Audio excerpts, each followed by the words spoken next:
Geek, Citadel. Basic game review is intended for simpler titles than say an RPG or open world title. It's to give you the gist of what the game is about because the first couple of hours of the game is more than likely the structure of the game as a whole. Meet Amy. She comes from a country that's been ravaged by nuclear war. In the typical post-apocalyptic sense, the world is devoid of resources and riddled with disease. The lines between the rich and the poor have been drastically drawn. The aristocracy controls everything that happens in the country, and that's a bad thing for people that have contracted a disease named green lung. The poor people in the city have to do odd jobs from the aristocracy to obtain a lottery ticket that can give them a chance to win the green lung vaccine. This is where the story begins, with Amy out on a job to fix a reactor where she finds a crushed citizen with a request that changes her life. Amy needs to win the vaccine or she'll die, so the aristocracy leader Tiberius gives her a job to find the mysterious Danton in exchange for tons of vaccine and a permanent job of her choice. Danton discovers that Amy is a spy for the aristocracy, but only because she has green lung. They give her a chance to prove herself while making the same promises of unlimited vaccine. Amy has to choose between helping the resistance or the aristocracy with her life hanging in the balance as a double agent. The main plot is fairly straightforward from that point on, but it's the moments in between that make Shardlight appealing. It's the understanding of how people cope with a world without abundant resources and death at every corner. How a farmer copes with not having enough food to provide to his animals, where the aristocracy comes down from high above to request items that the impoverished need to survive. This is a place where there is a religion with the idea that you must accept death so that the Reaper can come and take you away from this horrible place. You've been marked. It's obvious. The Reaper is coming for you. You should consider yourself lucky.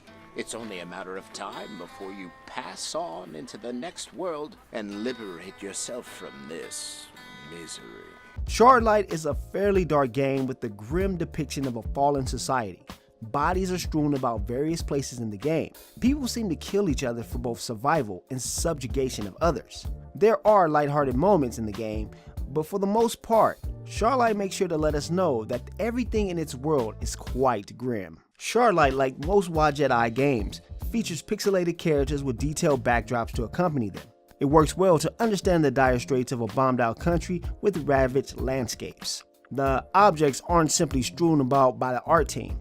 There are key details like a plane that crashed into a church during the blast, to the many people that pile through the streets perusing and carrying items in the market district. It creates a sense of life to adventure titles that are normally often still in nature. Gameplay is your standard fare point-and-click madness. There will be plenty of times you'll be scrolling over pixel after pixel trying to find an item you may have missed. However, the puzzles are logical and keep the pace of the game moving steadily. The only problem I had was the need to backtrack to areas randomly for the next event of an area to begin. At one point you'll be at a farm trying to figure out what to do, and then realize you had to go back to the market to trigger new conversations before receiving the item you needed. It's a bit annoying, but not as annoying as the very first puzzle in the game. The player has to write on a chalkboard, which is fairly simple to figure out, although a bit annoying. Don't be like me and leave the chalkboard without reading between the lines though. It took me a good 30 minutes to figure out that you have to read the words from right to left in order to get inside the next area. I just saved you a bunch of time. You're welcome. The voice acting is well done for the most part. There are some moments of bad acting, but that's few and far between. There are some grating moments though, like the fruit seller Mariska and the directory machine in the sciences building. Some directions, please. Please say the name of the room you would like directions to. The music, on the other hand, is something I can't even remember now that I think about it, so it's nigh forgettable even though there isn't a slider to turn it down individually from the voice acting. From there, the game seemed to fly along at a rapid pace. I had a fairly good time speaking to civilians and solving puzzles. Shardlight is a story that retells the cliche of the poor versus the evil regime, but it's full of intriguing characters and enough twists that you can get over the tropes.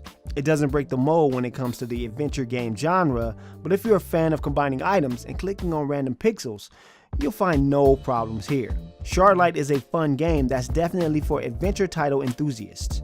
If you're looking for a truly special storyline though, you might want to wait for a sale on this one. For all other adventure seekers such as myself, this game does a fair job of providing a believable, albeit cliched, experience.